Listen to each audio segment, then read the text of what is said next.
அஷ்டதாசர்கள் கர்நாடகாவில் பிரதான தாசர் ஸ்ரீபாதராயர். ரங்கநாதர் பேரில் அதீத ஈடுபாடு கொண்டவர். அவர் பேரில் ஊஞ்சல் பாடல்கள், தொட்டில் பாடல்கள், அம்மானின்னு ஸ்ருங்கார ரசமாக பாடியிருக்கார்.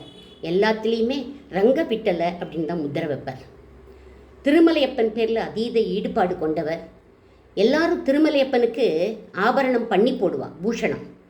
ஆனால் இவரோ எனக்கு பூஷணம் கொடுன்னு கேட்குறார். இவரோ ஒரு யதி.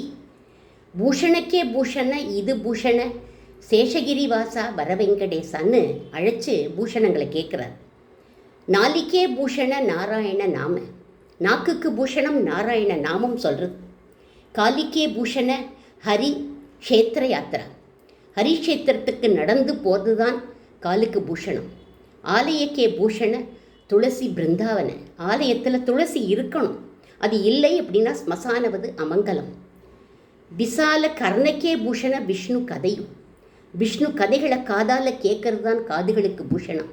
தானவே பூஷண எரடு ஹஸ்தகளிக்கே, தானம் பண்ணுறது தான் கைகளுக்கு பூஷணம்.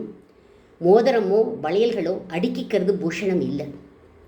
மானவே பூஷண மானாவரிக்கே, மானம்தான் மனுஷனுக்கு பூஷணம். ராமரே லோக மானத்துக்காக சீதாதேவியை தியாகம் பண்ணார். தியானவே பூஷண முனி யோகிகளுக்கே, முனிவர்களுக்கு தியானம்தான் பூஷணம், நம்மளோட உட்காந்து பம்பு பேசுறது இல்லை. மானினிக்கே பூஷண பதி பக்தியும், ஸ்திரீகளுக்கு பதிபக்தி தான் பூஷணம். ரங்க நோடுவது கண்களுக்கே பூஷணம், தினசரி போய் ரங்கனை சேவிக்கிறது தான் கண் படைச்ச பயன். மங்களாங்கே பணிவ சிரபூஷண, சிரசுக்கு பூஷணம் அவனை பணிவது. துளசி மணி குழலிக்கே பூஷண, நிஷ்கவலையான ஒரு பூஷணம் கழுத்துக்கு துளசி மணி மாலை. அர்த்த ராத்திரியில் கூட பிரயாணம் பண்ணலாம், யாரும் ஒன்றும் பண்ண முடியாது. எல்லாத்தையும் விட பெரிய பூஷணம் ரங்கவிட்டலா நின்ன நாமவே பூஷண அப்படின்னு தத்துவார்த்தமாக ரசமாக பாடியிருக்கார் இந்த ஸ்ரீபாதராயர்.